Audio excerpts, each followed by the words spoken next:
शंभू कुमार सिंह और आप देख रहे हैं नेशनल दर्शक। बिहार की राजनीति में एक बड़ा उलटफेर हुआ है और कितनी साजिश होती है, कितना षड्यंत्र होता है और कितना आपको बुद्धू समझा जाता है।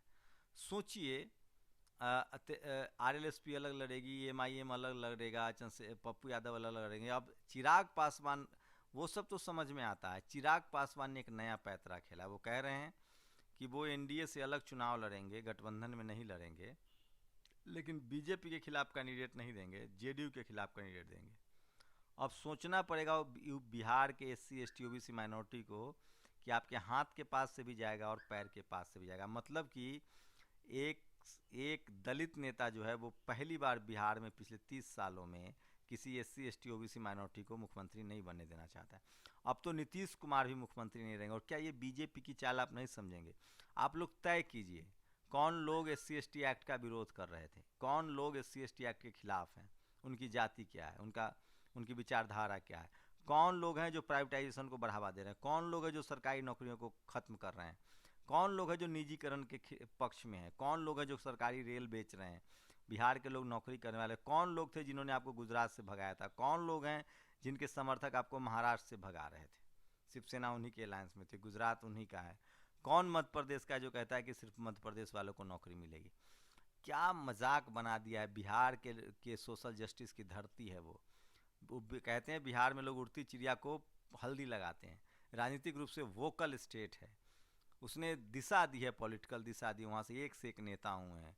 इंदिरा गांधी की हिरार्की को भी वहीं के लोगों ने तोड़ा। आप सोचिए कि क्या मजाक चल रहा है और क्या आप समझ पा रहे हैं कि नहीं पा रहे हैं।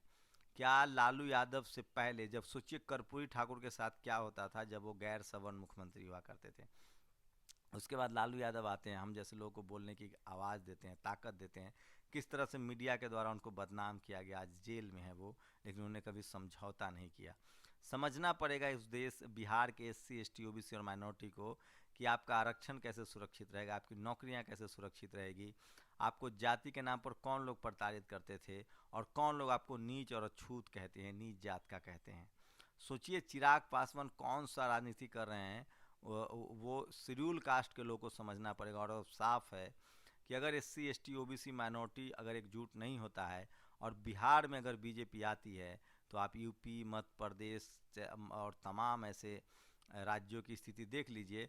अगर आप तैयार हैं हाथरस जैसे घटनाओं के लिए, आप तैयार हैं जातीय नरसंहार के लिए, जिससे बिहार को निकाला लालू यादव ने, जिसमें प्रतिकार किया, तो आपको सोचना ही, तो आपकी मर्जी है। बाकी नीतीश कुमार के खिलाफ जब बीजेपी साजिश कर सकती है, जो कि पिछड़ा नेता है, बीजेपी किसी कीमत पर नहीं चाहती है कि कोई पिछड़ा, कोई दलित, कोई माइनॉरिटी, कोई अल्पसंख्यक वहाँ मुख्यमंत्री हो। बिहार एक ऐसा राज्य है जहाँ कोई मुस्लिम भी सीएम हुआ करता था, होता है, होता रहा है। दलित सीएम हुए हैं, वो पिछड़ी जाति के लोग सीएम हुए हैं। बाकी राज्यों में ऐसा संभव है क्या? आप कल्पना कीजिए कि कोई मुस्लिम सीएम हो जाएगा, लेकिन बिहार में हुआ है। Bihar secularism, social justice, equality, fraternity की धरती रही है। तो मैं खासकर शेड्यूल कास्ट, शेड्यूल ट्राइब और माइनॉरिटी के लोगों से कहना चाहता हूँ कि एकजुट होकर वोट कीजिए, नहीं तो आपकी हालत भी वही हो जाएगी। अगर बिहार में जीत गए लोग, तो आपकी क्या हालत होगी, क्या दुर्दशा होगी, वो आप देख रहे हैं रेस्ट ऑफ इंडिया में।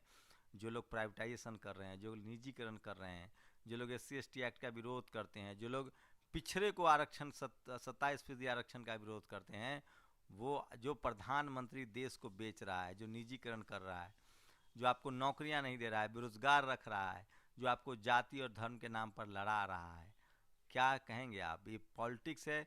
चिराग पासवान को आगे रख के आरएसएस बीजेपी पॉलिटिक्स कर रही है कि किसी भी तरह से कोई गैर सवर्ण एससी एसटी ओबीसी माइनॉरिटी का आदमी मुख्यमंत्री नहीं बनी। ये पूरी साजिश है बीजेपी के कि लालू यादव ना आए, न आरजेडी आए, उपेंद्र कुशवाहा और ये लोग आएंगे नहीं। लेकिन अब इन लोगों को समझना चाहिए और तेजस्वी यादव को भी समझना चाहिए, अभी से भी मौका है कि वो 120 सीटों पर चुनाव लड़े, फिर से सबको एकजुट करे, नहीं तो स्थिति खराब होगी। और बीजेपी ने चाल चल दिया है।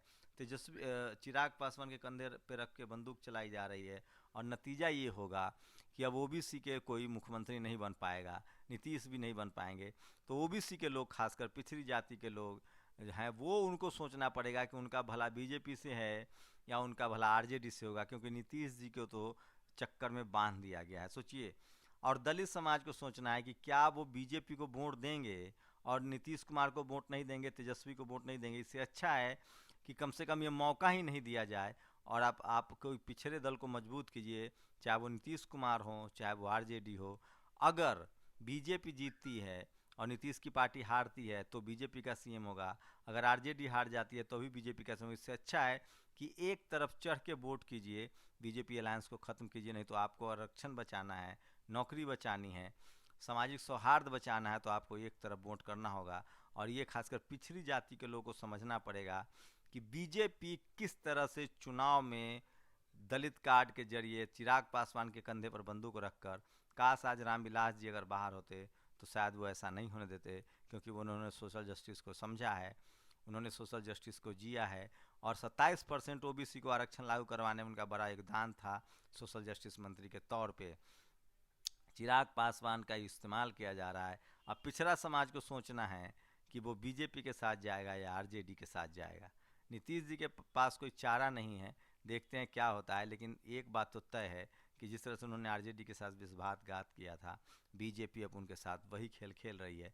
इसलिए अब एससी एसटी ओबीसी माइनॉरिटी को एक विकल्प की तरफ बढ़ना चाहिए और जो सबसे बहुजनों का मजबूत दल है उसके साथ चढ़ के अपनी सरकार बनाए। अगर बिहार की सोशल जस्टिस बिहार से ख़त्म होता है, एससी एसटी ओबीसी माइनॉरिटी पिछड़ों का अगर प्रभाव वहाँ ख़त्म होता है राजनीति पे, तो फिर एक लंबे अंधकार युग में देश का संविधान चला जाएगा।